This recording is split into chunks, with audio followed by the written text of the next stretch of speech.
Good morning, students. Let's start our new chapter, chapter 3, the Delhi Sultan. In history, the chapter 3, the Delhi Sultan. And in chapter 2, we saw that regions like Kaveri Delta became the center of large kingdom. हमने chapter 2 में पढ़ा था जो Kaveri delta है, Kaveri delta वो centre बन गई large kingdoms के। मतलब कावेरी डेल्टा के पास बहुत लार्ज मतलब किंगडम्स हुए, ठीक है, वो वहाँ का एक सेंटर बन गई, वहाँ पे बहुत से लार्ज किंगडम्स हुए। Did you notice that there was no mention of a kingdom with Delhi as its capital? क्या आपने कभी नोटिस किया है, कि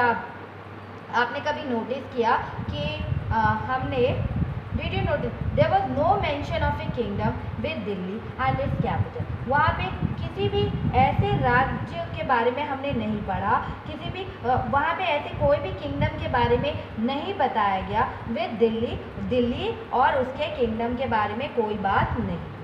और that was because Delhi became an important city only in the 12th century. Because ये इसलिए हुआ क्योंकि जो दिल्ली है वो 12th सेंचुरी में इम्पॉर्टेंट सिटी बनी। जो दिल्ली है वो कब इम्पॉर्टेंट सिटी बनी? 12th सेंचुरी में वो इम्पॉर्टेंट सिटी बनी। And Delhi first, take a look at table 1 में राजपूत डायनेस्टीज लाइक पूरा डिस्क्राइब है। Delhi first became the capital of a kingdom. Delhi जो फर्स्ट वो सबसे पहले क्या हुई, कौन से कैपिटल की दिल्ली फर्स्ट बिकम वो कैपिटल हो गई, कौन से किंगडम की कैपिटल बनी? अंडर दी तोमर राजपूत के अंडर में पहले दिल्ली आई।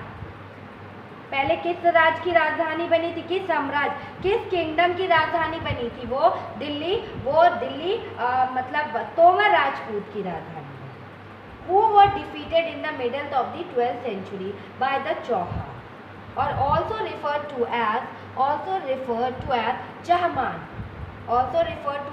चहमान नाम से भी जाना जाता है। ने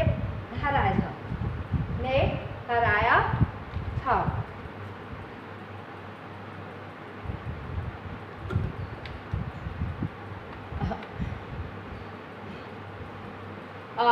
दिल्ली सबसे पहले Delhi first become the capital of a kingdom under the Tomar Rajput के अंडर में दिल्ली सबसे पहले किस किंगडम की राजधानी बनी थी? किस किंगडम की दिल्ली सबसे पहले राजधानी बनी? वो भी तोमर राजपूत के अंडर में, ठीक है। एंड क्या हुआ? 12th सेंचुरी के मिडल में तोमर, जो 12th सेंचुरी के मिडल में क्या हुआ, जो तोमर राजपूत थे, तोमरों को अजमेर के चौहानों ने हरा दिया। तोमर राजपूत को किसने हराया? अजमेर के चौहानों ने हरा दिया। और चौहानों को हम पहले किस नाम से जानते थे? चहमान। चौहान को हम पहले चहमान नाम से जानते थे, उनको हरा दिया। किसने हराया था? हमारे तोमर राजपूत को किसने हराया? चौहान ने हराया। और चौहान को हम किस नाम से जानते थे? चहमान नाम से जानते थे। चहमान नाम से जानते थे।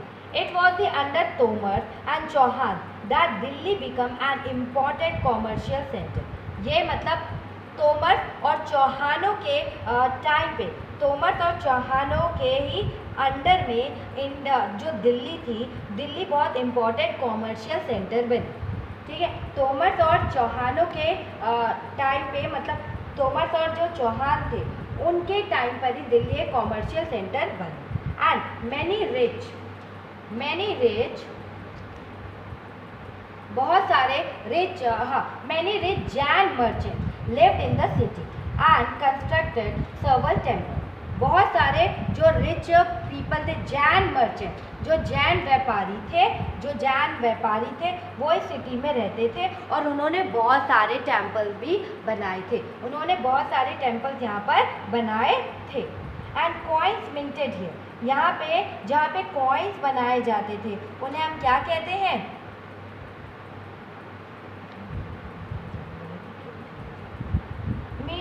कॉइन्स मिंटेड हियर कॉल्ड, जो कॉइन्स यहाँ बनाए जाते थे, that called Dehliwal, that called Dehliwal, उन्हें हम दहलीवाल कहते हैं। हैड ए वाइड सर्कुलेशन, इसका जो सर्कुलेशन था बहुत वाइडली था, इसका जो सर्कुलेशन था बहुत ज़्यादा वाइडली फैला हुआ था,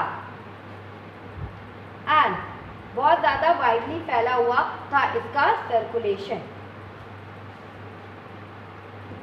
अब अगर हम इसको रिपीट करें, that Delhi first became the capital of A kingdom under the Tomar Rajput, who were defeated in the middle of the 12th century by Chauhan of Ajmer. It was under the Tomars and Chauhan that Delhi became an important commercial center. Means अगर आप बात करें तो जो पहले की बात है, तोमर राजपूतों के टाइम पे दिल्ली किस किंगडम की राजधानी बनी। अगर हम पहले पूछे तो तोमर राजपूत के अंडर में, मतलब जब उनका किंगडम था तो दिल्ली किस राज्य की राजधानी बनी थी, किस किंगडम की राजधानी बनी। और 12th सेंचुरी के मिडल में क्या हुआ, तोमरों को अजमेर के चौहान ने 12th सेंचुरी के मिडल में हरा दिया। एंड इट वॉज तोमर और चौहान के अंडर में ही दिल्ली इम्पोर्टेंट कॉमर्शियल सेंटर बनी, और यहाँ पे बहुत रिच मर्चेंट व्यापारी रहते थे इस सिटी में। उन्होंने बहुत सारे टेम्पल्स बनाए थे, यहाँ पे कॉइन्स भी मिंट होते थे, उन्हें दहलीवाल कहा जाता था, जो पूरे वाइड सर्कुलेशन में वो कॉइन्स थे। And the transformation of Delhi into a capital, the transformation of Delhi into a capital that controlled vast areas of the subcontinent started with the foundation of the Delhi Sultanate in the beginning of the 13th century. In the beginning of the 13th century, क्या हुआ, 13th century के beginning में जो दिल्ली सल्तनत की क्या हुआ, दिल्ली सल्तनत को फाउंड किया गया या उनको स्टैब्लिश किया गया। दिल्ली सल्तनत को क्या किया, इट इज़ अ बिगनिंग, ठीक है। दिल्ली सल्तनत की स्थापना हुई और इसके साथ दिल्ली की एक ऐसी राजधानी, दिल्ली को एक ऐसी राजधानी में बदला गया जिसका द ट्रांसफॉर्मेशन ऑफ दिल्ली, जो दिल्ली को ट्रांसफॉर्म किया गया किसमें, और कैपिटल, दिल्ली को ट्रांसफॉर्म किया गया, एक कैपिटल बनाया गया, और उस कैपिटल को कंट्रोल एक वास्ट एरिया कर रही थी, सब कॉन्टिनेंट, मतलब सब कॉन्टिनेंट की वास्ट एरिया उसको कंट्रोल कर रही थी। started with the foundation of Delhi Sultanate in the beginning of the 13th century में ही दिल्ली सल्तनत in the beginning of the 13th century में ये दिल्ली को ट्रांसफॉर्म किया गया, उसको कैपिटल बनाया गया, और उस पर जो कंट्रोल था वो वास्ट एरिया का कंट्रोल था। और कब था, स्टार्टिंग के 13th सेंचुरी में। And take a look at the table 1, आप देखिए टेबल 1 अगेन, और identify the 5 dynasty that together made the Delhi सल्तनत। मीन्स कि आप दोबारा से टेबल 1 को देखिए और उन 5 डायनेस्टीज को ढूंढिए जो जिनमें मिलकर दिल्ली एक सल्तनत बनी। मतलब जो डायनेस्टी दैट जब सब टुगेदर आए तो वहाँ पे क्या हुआ, दिल्ली एक सल्तनत बनी। दैट टाइम पे दिल्ली एक सल्तनत बनी। And the Delhi Sultan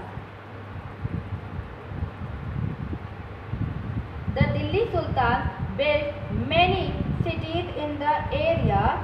The Delhi Sultan built many cities in the area that we now know as Delhi. मतलब जो दिल्ली के सुल्तान थे उन्होंने इस एरिया में बहुत सारे सिटीज़ को बनाया और आज हम उसको दिल्ली के नाम से जानते हैं। यहाँ पे बहुत सारी सिटीज़ बनाई। और मैप 1 में लोकेट किया दिल्ली ए पूना एंड सीरी और जापना को ये सिटीज़ के नाम हैं। दिल्ली ए पूना and second is Siri and third is जापना। ये सिटीज़ के नाम हैं। इसको आप पहचानिए अपने मैप में जो मैप 1 दिया गया है। ये बहुत इंपॉर्टेंट सिटीज़ थी। ये टेबल 1 है। दैट राजपूत डायनेस्टी, पहले राजपूत डायनेस्टी आए, इसमें तोमर थे, तोमर से अर्ली 12th सेंचुरी से मतलब 1165 टू 12th सेंचुरी तक तोमर थे।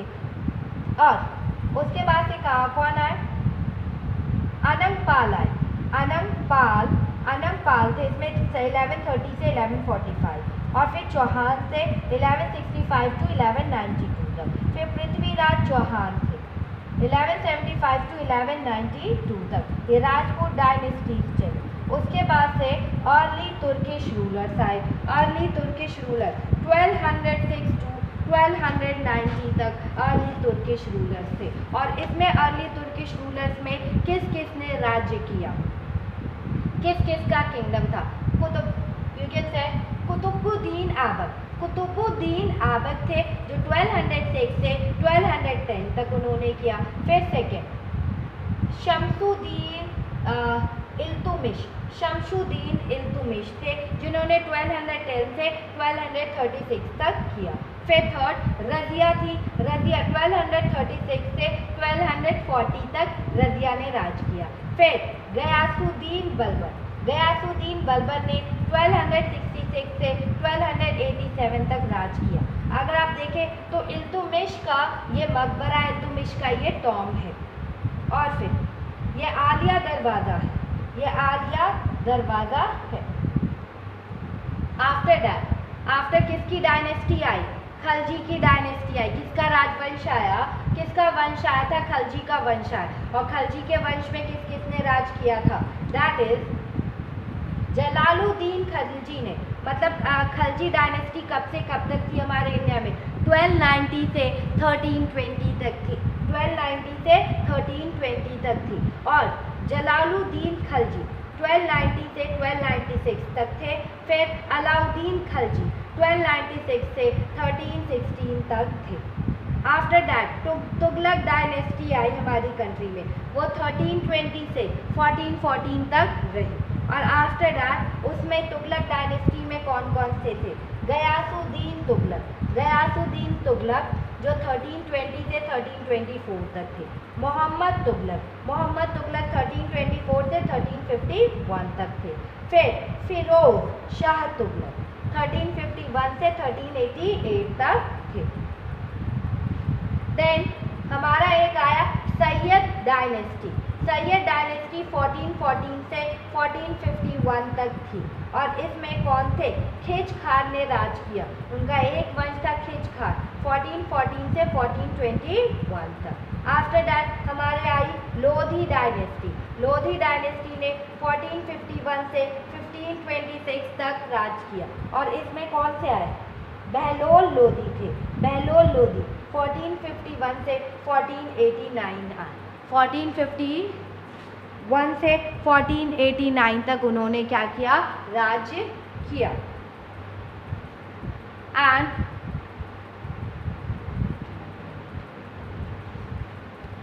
After that finding out about the Delhi sultan. कुछ दिल्ली सुल्तान के बारे में पता करते हैं। That is although inscriptions, coins and architecture provide a lot of information. हमें वैसे भी काफ़ी इन्फॉर्मेशन मिल गई है कॉइन से, आर्किटेक्चर से। इन्होंने हमें काफ़ी इन्फॉर्मेशन इंस्क्रिप्शन से, कॉइन से और आर्किटेक्चर से इन्फॉर्मेशन मिल गई, स्पेशली वैल्यूएबल इन्फॉर्मेशन थी। आर्ट हिस्ट्री, मगर बहुत ही वैल्यूएबल इन्फॉर्मेशन थी। आर्ट हिस्ट्री हमारी हिस्ट्री के लिए मीन्स हिस्ट्री। तारीख, तारीख तारीख सिंगुलर है एंड त्वारीख प्लूरल है। Written in Persian, written in Persian. The language of administration under the Delhi सल्तनत। मतलब जो दिल्ली सल्तनत में जो लैंग्वेज यूज़ की जाती थी एडमिनिस्ट्रेशन में, वो कौन सी लैंग्वेज थी? वो पर्शियन लैंग्वेज थी। पर्शियन लैंग्वेज में हर एडमिनिस्ट्रेशन में जो भी वर्क होता था वो पर्शियन लैंग्वेज में लिखी जाती थी। किस लैंग्वेज में? पर्शियन लैंग्वेज में। और देखो 4 stages in the making of A manuscript को 4 स्टेजेस में बनाया जा रहा है। पहला प्रिपेयरिंग द, पहले पेपर बनाया जा रहा है।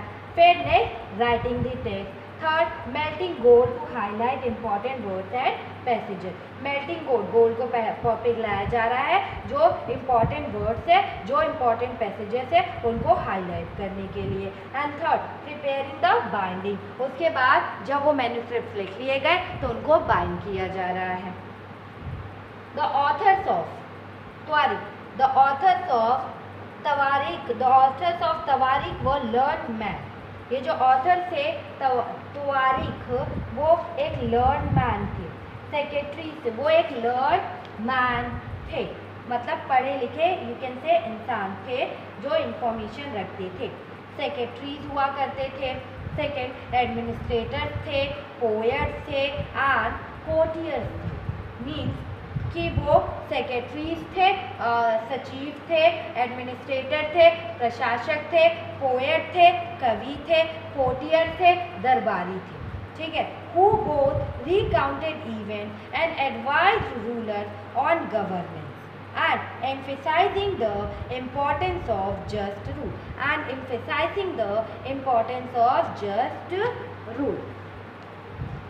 क्या होता था कि ये लोग क्या करते थे, ये वहाँ पे तवारीख, जो तवारीख थे वो लर्नमैन, ये लर्नमैन थे, ये सेक्रेटरीज थे, एडमिनिस्ट्रेटर्स थे, पोएट्स थे, कोर्टियर्स थे, वो both recounted event and advise rulers on governance. मतलब ये लोग क्या करते थे, ये ऐसे व्यक्ति थे जो इवेंट्स को काउंट करते थे, इवेंट्स को डिस्क्राइब करते थे और शासकों को मतलब इवेंट्स को डिस्क्राइब करते थे और रूल और एडवाइस करते थे रूलर्स को कि कैसे गवर्न करना चाहिए। And emphasizing the importance of just rule, और वो सबसे ज़्यादा जो प्रेशराइज करते थे किस बात पे करते थे, जस्ट रूल। आप बस रूल करते जाइए, आप बस रूल करिए। And the circle of justice, ये जो सर्कल ऑफ जस्टिस है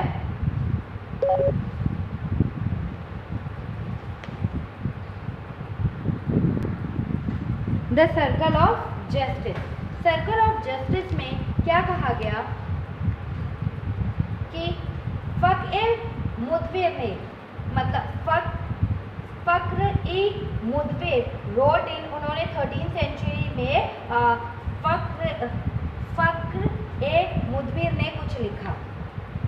क्या लिखा था, इन्होंने लिखा a king can not survive with soldier, जो राजा है वो सर्वाइव नहीं कर सकते बिना सोल्जर्स के। And soldiers can not live without salary, soldier salary के बिना नहीं रह सकते। और salaries come from the revenue collected from pheasant, और जो सैलरी है वो जो हम रेवेन्यू कलेक्ट करते हैं पीसेंट से, किसानों से, उसे वही सैलरी है। But peasant can pay revenue only when they are prosperous and happy, और जो पीसेंट है वो तभी रेवेन्यू पे कर पाएंगे जब वो बहुत ही प्रॉस्पियरस होंगे, खुशहाल होंगे, हैप्पी होंगे। And this happens when the king promotes justice and honest governance, और ये सब तभी हो पाएगा जब राजा एक जस्टिस जब राजा प्रमोट करता हो जस्टिस को और ऑनेस्ट को, जस्टिस और ऑनेस्ट गवर्नेंस को जब राजा प्रमोट करता हो तभी ये हो पाएगा। And keep the following additional details in mind, कुछ बातों को आप थोड़ा ध्यान में रखिएगा। That is first the authors of tawarikh, जो ऑथर्स है तवारीख के lived in city mainly Delhi and hardly ever in village. जो ऑथर है तवारीख, जो ऑथर्स ऑफ तवारीख हैं वो अधिकतर दिल्ली में ही रहते थे, सिटीज़ में रहते थे, मेनली दिल्ली में। एंड वो कभी मतलब बहुत हार्डली ही विलेजेस में रहते हों, शायद ही वो कभी विलेजेस में रहते हों, शायद। And they often wrote their history for sultan in the hope of rich reward. और सेकंड क्या है कि वो अक्सर अपने हिस्ट्री में वो अक्सर किसके बारे में लिखते थे, हिस्ट्री ऑफ सुल्तान के बारे में लिखते थे, और उनके मतलब वो सुल्तान की हमेशा उनके बारे में लिखते थे, जिससे उन्हें लगता था कि सुल्तान, एक इस होप से लिखते थे कि सुल्तान उन्हें कुछ अवार्ड रिवॉर्ड देगा. And these authors advised rulers on the need to preserve an ideal social order based on birthright and gender distinction. Their ideas were not shared by everybody. ये जो ऑथर थे, these authors, इन ऑथर्स को, मतलब ये जो author थे ये अक्सर क्या करते थे, जो वहाँ पे जो रूलर्स है उनको क्या, रूलर्स को बताते थे बर्थ राइट और जेंडर डिस्टिंक्शन. ये लेखक अक्सर, मतलब ये जो ऑथर थे वो हमेशा रूलर्स को बर्थ राइट और जेंडर डिस्टिंक्शन पर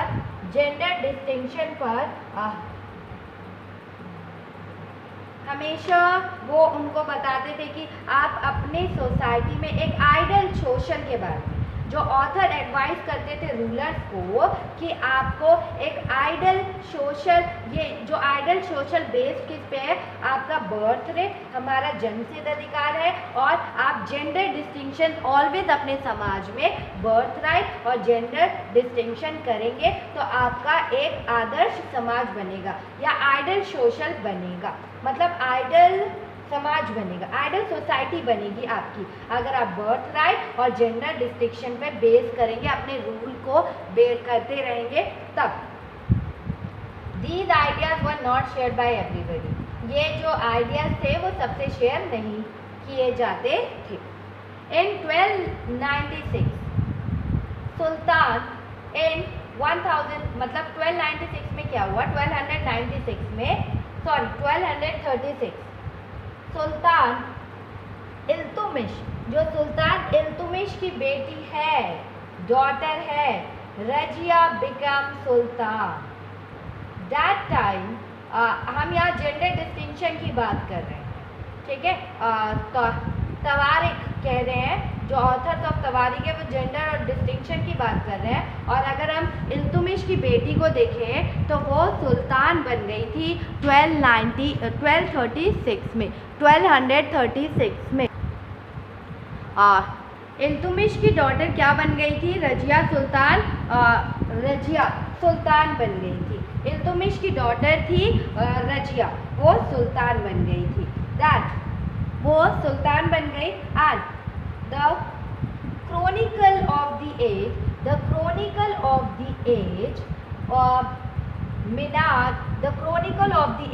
Minhaj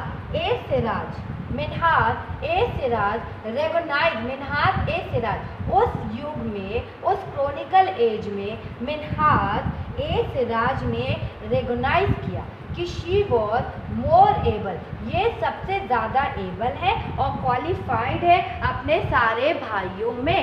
मिन्हाज ए सिराज ने ये रेगोनाइज किया कि ये अपने सारे भाइयों में सबसे ज़्यादा एबल है और क्वालिफाइड है.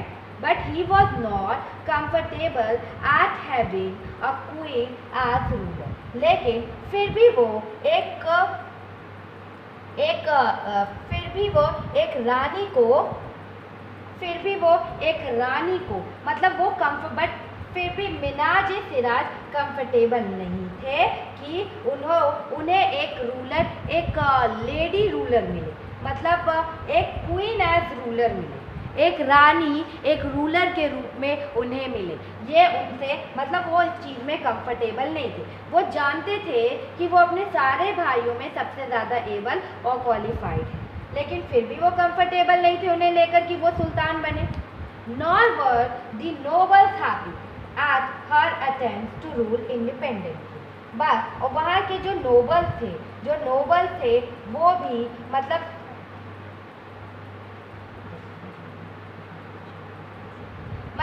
जो भी नोबल्स वहाँ पे थे वो भी हैप्पी नहीं थे कि वो रूल करे इंडिपेंडेंटली. वो रूल करे independently. And she was remove from the throne in 1240, मतलब 1236 को उन्हें सुल्तान बनाया गया और 1240 को उन्हें क्या किया गया, सुल्तान से, थ्रोन से, उनकी गद्दी से, राजा की गद्दी से हटा दिया गया। राजा की गद्दी से क्या किया, हटा दिया गया। एंड राजा की गद्दी से उन्हें रिमूव कर दिया गया। You can say birth right मतलब क्या होता है, birth right privileges claim on account of birth, मतलब कि हमारा जन्म से जिस पर अधिकार होता है हम उसे अपना बर्थ राइट कहते हैं। For example, people believe that nobles inherited their right to govern because they were born in certain family. पहले लोग मानते हैं कि जो नोबल व्यक्ति हैं, जो नोबल्स इनहेरिटेड, मतलब nobles inherited their right to govern, मतलब लोग मानते हैं कि जो कुलीन व्यक्तियों को कुछ खास परिवारों में जन्म लेने के कारण शासन करने का अधिकार, अगर आप ये देखें लोगों का बर्थ राइट मतलब कि जो लो कास्ट के लोग हैं अगर वो हायर कास्ट के लोगों में जन्म लेते हैं तो उनका जो बर्थ राइट हो जाता है कि वो वहाँ पे मतलब सर्टेन फैमिली में उन्होंने जन्म लिया तो उनका इस राज्य पे सर्टेन राइट है। एंड जेंडर डिस्टिंक्शन मतलब सोशल और बायोलॉजिकल डिफरेंसेस, मतलब वुमेन और मेन में जो डिफरेंसेस होते हैं उसे हम जेंडर डिस्टिंक्शन कहते हैं। Usually these differences are used to argue that men are superior to women, और ये डिफरेंसेस में हमेशा एक आर्ग्यू होता है, कहा जाता है कि जो मेन है वो वुमेन से ज़्यादा सुपीरियर है। डोंट नो, बट रजिया में अगर रजीना सुल्तान बनी और मिनाजे सिराज ने खुद कहा कि वो अपने सारे ब्रदर्स में सबसे ज़्यादा एबल और क्वालिफाइड थी। What Minhaje Siraj thought about Razia, अब मिनाजे सिराज क्या सोचते हैं रजिया के बारे में। मिनाजे Siraj thought that the queen's rule went against the ideal social order created by God, in which women were supposed to be subordinate to men. मिनाजे Siraj ने कहा अगर कोई रानी रूल करेंगी तो ये जो भगवान ने क्रिएट किया, जो उन्होंने एक आइडल सोशल ऑर्डर समाज बनाया है, जो एक आइडल मतलब आदर्श समाज बनाया है भगवान ने, उसके अकॉर्डिंग क्या है, जो वुमेन्स है वो हमेशा मेन के सबऑर्डिनेट होती है, मेन के नीचे होती है, कभी भी वो मेन के ऊपर नहीं होती। And he therefore asked in the register of God creation, since her account did not fall under the column of men, how did she gain from all of her excellent qualities? उन्होंने कहा कि जो भगवान ने एक idol society बनाई है उसमें कोई भी वुमेन मेन से ऊपर नहीं आई है। जितनी भी वुमेन से वो क्या होता है, आइडल, मेन सुपीरियर होता है वुमेन से। एंड ही देयरफॉर, फिर उन्होंने कहा ये देयरफॉर, वो पूछते हैं खुदा की, उन्होंने क्या पूछा, in the register of God creation, जो गॉड के रजिस्टर में, जो गॉड ने क्रिएट किया है रजिस्टर में, उनके खातों में उन्होंने क्या पूछा, since her account did not fall under the column of man,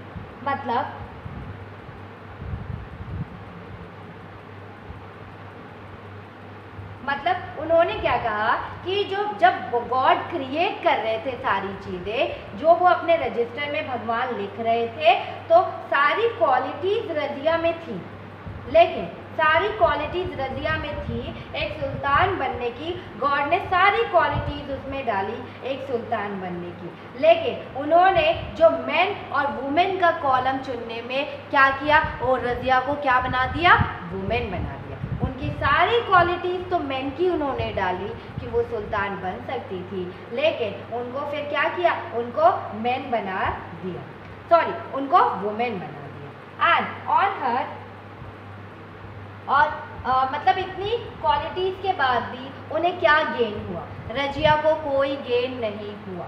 and on her inscriptions and coins, Razia mentioned that she was the daughter of Sultan Iltutmish.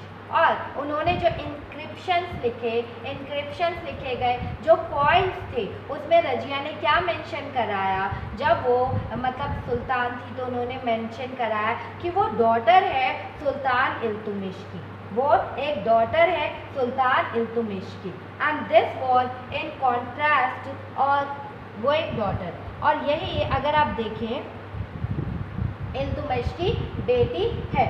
और दिस वॉज इन कॉन्ट्रास्ट, ये queen, लेकिन इसी का उल्टा रुद्रमा देवी 1262 से 1289 में रुद्रमा देवी थी।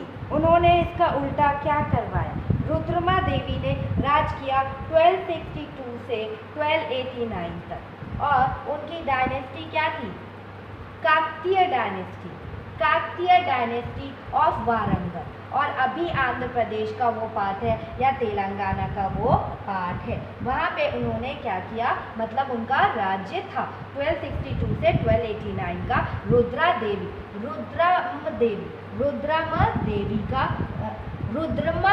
रुद्रमा देवी का राज्य था।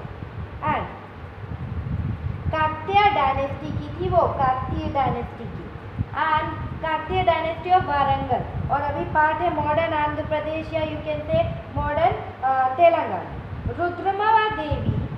रुद्रमा देवी change her name on her inscription, उन्होंने इंस्क्रिप्शंस में क्या लिखवाया, and pretend she was a man, उन्होंने इंस्क्रिप्शन पे लिखवाया कि वो एक मैन है,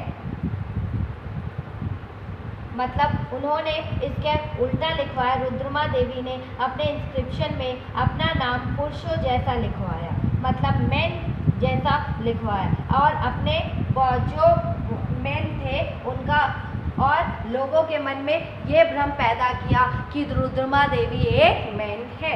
एंड एक अनदर क्वीन थी दिद्दा, अनदर क्वीन हुई दिद्दा, उन्होंने कश्मीर में रूल किया था 1980 से 1003 तक उन्होंने कश्मीर में रूल किया। And her title is interesting, उनकी जो टाइटल है वो बहुत ज़्यादा इंटरेस्टिंग है। दैट इट कम्स फ्रॉम दीदी, जो उनका टाइटल है दिद्दा, वो एक दीदी से उनका आया है। और एल्डर सिस्टर, दीदी मतलब एल्डर सिस्टर से निकला है, उनका नाम जो दिद्दा निकला है। And obviously affectionate term given to a loved ruler by her subject, मतलब ये जाहिर सी बात है कि जो सब्जेक्ट है, सब्जेक्ट मतलब प्रजा होती है, प्रजा ने अपनी प्रिय रानी को, अपनी लव्ड रूलर को यह स्नेह भरा, मतलब ऐसा लगता है कि जो प्रजा ने अपनी रानी को दिद्दा नाम दिया हो, प्रजा जो सब्जेक्ट्स है उन्होंने अपनी रानी को कैसा नाम दिया हो, दिद्दा नाम दिया हो, दिद्दा नाम से बुलाया हो या दिद्दा नाम दिया हो अपनी रानी को।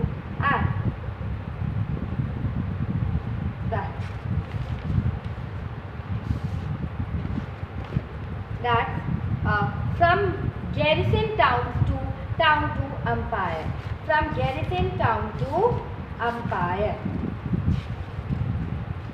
garrison town से to the town to empire, मतलब और इसमें क्या एक्सपेंशन ऑफ दिल्ली सल्तनत को पूरा एक्सपेंशन में बताया गया है। अब in the early 18th century की अगर हम बात करें, the control of the Delhi Sultan rarely went beyond heavily 45 towns occupied by garrison. अगर हम 13th सेंचुरी की बात करें तो जो अर्ली 13th सेंचुरी में क्या हुआ, the control of the Delhi sultan, Delhi के सुल्तानों का rarely went beyond heavily fortified towns occupied by garrison. क्या हुआ, जो दिल्ली के सुल्तान थे, जो दिल्ली के सुल्तानों का शासन, जो दिल्ली के सुल्तानों का जो शासन था वो गैरिसन मीन्स कि गैरिसन टाउन से, गैरिसन के निवास के लिए बड़े, अगर हम दिल्ली की बात करें तो जो दिल्ली की सल्तनत थी वो शायद ही बियॉन्ड गई हो, शायद ही फॉरफिटेड टाउन के बियॉन्ड गई हो और शायद ही उन्होंने ऑक्युपाइड किया हो गैरिसन को।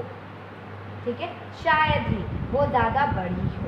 हम कह सकते हैं कि निवास के लिए मतलब जो फॉरफिटेड क्या हुआ था, relevant beyond heavily forfeited towns बनाए गए थे और उनको गैरिसन ने ऑक्युपाइड कर लिया था। तो हम दिल्ली सुल्तान को ये कह सकते हैं कि शायद ही वो लोग इससे ज़्यादा आगे बढ़े हो, अपने राज को उन्होंने फैलाने की कोशिश किया हो। The sultan seldom controlled the hinterland of the city and were therefore depended upon trade, tribute or plunder for supplies. क्या हुआ, जो सुल्तान थे, जो the sultan seldom controlled the hinterland. hinterland क्या है, the land adjacent to a city or a part that supply it with goods and services. मतलब hinterland होते हैं जो अंदर ही लैंड, मतलब सिटी के अंदर ये लैंड होते हैं। कह सकते हो किसी लैंड क्या होते हैं, किसी शहर या आसपास, मतलब आप समुद्री इलाके के आसपास, बंदरगाह के सप्लाई, पोर्ट के आसपास ये इलाके होते हैं जो उस शहर के लिए, पोर्ट के आसपास के ये इलाके होते हैं जो उस टाउन के लिए, उस सिटी के लिए गुड्स और सर्विसेज प्रोवाइड करते हैं। That's a hinterland. मतलब हिंडरलैंड क्या होते हैं, ये पोर्ट के आसपास के लैंड एरिया होते हैं, पोर्ट के आसपास के ये गुड्स और सर्विसेज उस एरिया को या उस टाउन को प्रोवाइड करवाते हैं। एंड हिंडरलैंड ये है। और गैरिसन टाउन क्या है, गैरिसन टाउन वो होता है जो टाउन बसाया जाता है, मतलब चारों तरफ किले की तरह एक बहुत बड़ी बड़ी दीवारें बना दी जाती है और उसके चारों तरफ सैनिकों को तैनात कर दिया जाता है। गैरिसन टाउन हम उसे कहते हैं। और अगर हम बात करें तो क्या हुआ था, जो हिंडरलैंड थे, हिंडरलैंड ऑफ दी जो सिटीज थी वह देयरफॉर डिपेंडेड अपॉन ट्रेड। जो हिंडरलैंड की जो सिटीज थी उन पर हम नियंत्रण, हमारा जो हिंडरलैंड की जो सिटीज थी, हिंडरलैंड के जो आसपास की जो सिटीज थी उन पर हमारा कंट्रोल, पूरा कंट्रोल नहीं था, हमारा उन पर पूरा कंट्रोल नहीं था। इसीलिए कहा जाए कि उन्हें जब भी कुछ डिपेंडेंट, मतलब जब भी कुछ गुड्स चाहिए होते हैं या कोई भी चीज़ उन्हें चाहिए होती थी तो उन्हें क्या करना पड़ता था, उन्हें इसके लिए ट्रेड, व्यापार करना पड़ता था, ट्रिब्यूट करना पड़ता था, व्यापार करते थे या कर वसूलते थे, या कभी कभी उन्हें प्लंडर फॉर सप्लाई, कभी कभी उन्हें क्या करना पड़ता था, लूट मार भी करना पड़ता था, कभी कभी उन्हें क्या करना पड़ता था, लूट मार भी करना पड़ता था। अगर कहें तो जो अर्ली 13वीं सेंचुरी थी, वो जो दिल्ली सुल्तान थी वो ज़्यादा आगे नहीं बढ़ पाए, क्योंकि जो गैरिसन टाउन था वो पूरी तरह फॉरफिटेड सेटलमेंट था, पूरी तरह घिरा हुआ था, किलेबंदी से बसा हुआ था। और अगर जो सल्तनत थी, जो हमारी शहरों से, मतलब जो सल्तनत, जो सुल्तान थे उनका पूरी तरह से हिंडरलैंड ऑफ द सिटीज़ पे कंट्रोल नहीं था, कंट्रोल सेल्डम कंट्रोल था, ना के बराबर कंट्रोल था। एंड वर्फोर इसीलिए उन्हें व्यापार पे डिपेंड होना पड़ता था, या ट्रिब्यूट पे, या कोई उन्हें मतलब रेवेन्यू कर पे डिपेंड होना पड़ता था, या प्लंडर, कभी कभी उन्हें लूट मार भी सुल्तान को करना पड़ता था। And controlling garrison towns in distant Bengal and Sindh from Delhi was extremely difficult. और कंट्रोल करना garrison town को in the distant, garrison का टाउन को कंट्रोल करना दिल्ली से, बंगाल और सिंध, दिल्ली से, यूके से controlling garrison town in distant Bengal, garrison town को कंट्रोल करना इन द डिस्टेंट बंगाल, और सिंध फ्रॉम दिल्ली, दिल्ली से कंट्रोल करना बहुत ही ज़्यादा डिफ़िकल्ट था, क्योंकि डिस्टेंट बंगाल कहीं और था तो दिल्ली कहीं और थी। ये बहुत ही ज़्यादा डिफ़िकल्ट काम था, सिंध और बंगाल को कंट्रोल करना। ठीक है, उनके गैरिसन सिटीज, टाउन्स को कंट्रोल करना। इस एरिया में गैरिसन टाउन्स में बंगाल के एरियाज को कंट्रोल करना और सिंध के बहुत ज़्यादा डिफ़िकल्ट था। Rebellion war, even bad weather could snap fragile communication route. क्या होता था, कभी कभी रिबेलियन मतलब कि विद्रोह कर देना, बगावत हो जाती थी, कभी कभी वार हो जाती थी, एंड इवन और बैड वेदर कंडीशन के कारण भी उनसे कभी कभी क्या हो जाता था, हमारी बात नहीं हो पाती थी, हमारा कम्युनिकेशन रूट टूट जाता था। देन जो Delhi authority was also challenge by Mongol invasion from Afghanistan and by governors who rebelled at any sign of the Sultan's weakness. Who rebelled at any sounds of the Sultan weakness. क्या हुआ था कि जो Delhi authority थी, जो दिल्ली की authority थी, was also Delhi की अथॉरिटियों को